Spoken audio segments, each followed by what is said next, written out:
What's going on, y'all? I'm Czar, and in this video we're taking a look at a brand new plugin from Kit Plugins called the BBA5. This is a API channel strip based off of an API console inside of Blackbird Studios.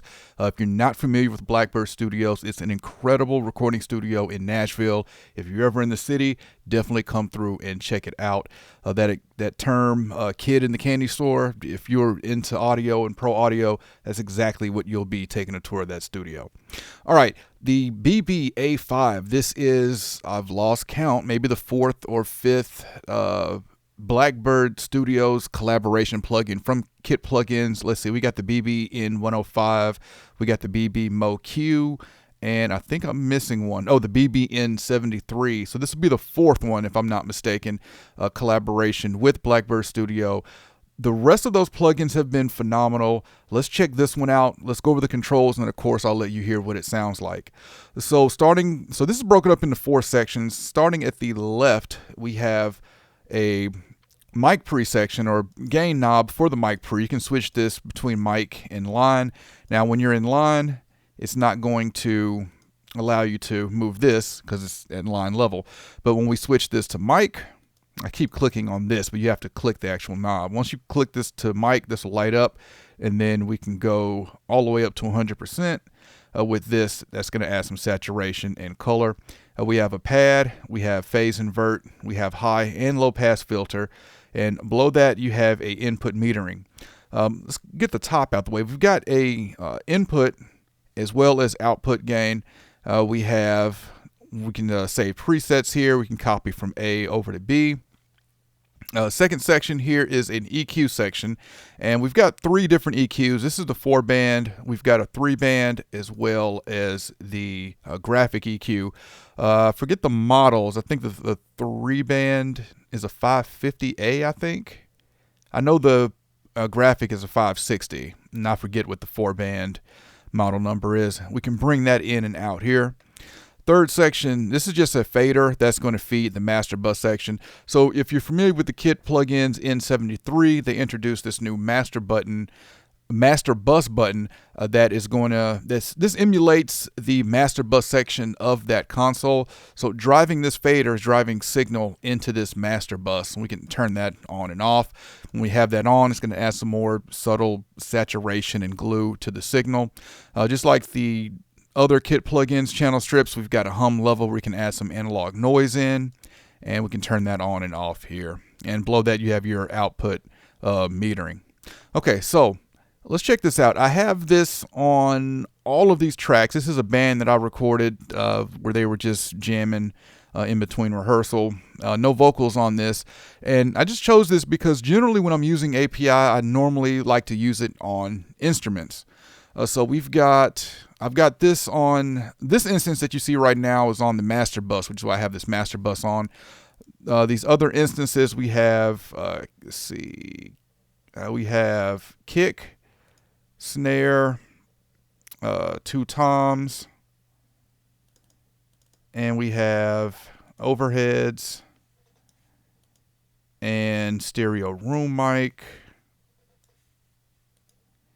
and bass, and I've got a guitar bus for the electric guitar.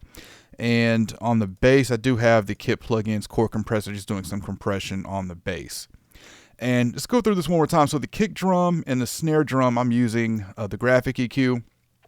I really like the graphic EQ on snare, and we've got that here. For the toms, we've got the 3-band, overhead, got the 3-band, and I'm just doing 4 dB at a 12.5K shelf on the overhead, as well as the room mics. Let's see, kick drum, boosting some low end, about 4 dB, both of those. On the snare, boosting some mids. And on the bass, let's see, on the bass, we're doing 2 dB at 100 hertz, and guitars, 4 dB at 3K. All right, so I'm going to play this, and I'll bring this in and out so you can hear just difference of what I'm doing with this. Oh, I didn't mention, let's look at the saturation I'm using as well. Kick drum, we got 20%. Snare, let's go ahead and add about 15 there. I'm good with no saturation on the toms. I don't believe we have any on the, no, I do add some on the overhead. 30% on the overheads. Bass, 25%. Guitars, 20%.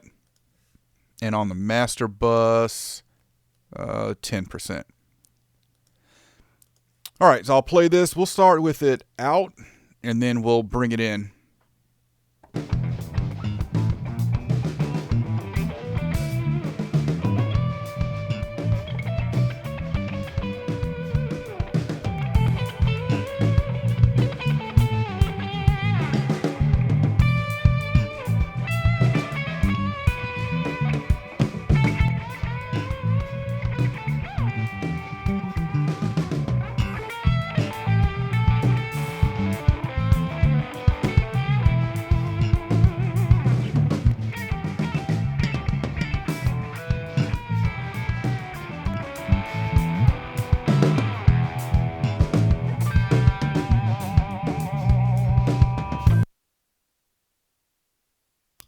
All right, so immediately I can hear this channel strip has a real smooth sound to it, especially with these with this EQ. This does come forward a little bit, and a lot of that is due to the saturation that I'm using. So we are hearing a gain difference there, but I can also hear some of these small EQ adjustments that I made as well. I didn't do anything drastic with the EQ, as you saw. Let's look at the master bus, though. I want to really drive this master bus and hear the color that we can get from this. So I have, let's see, we're boosting 5 dB here. I think we can go as much as 10. Yeah, 10. So let's see, let's drive this. I'm going to slowly drive this some more just to make sure we're not getting too distorted. And I guess I'll go ahead to compensate that. Let's bring this output level down some. And we'll bring this master bus in and out.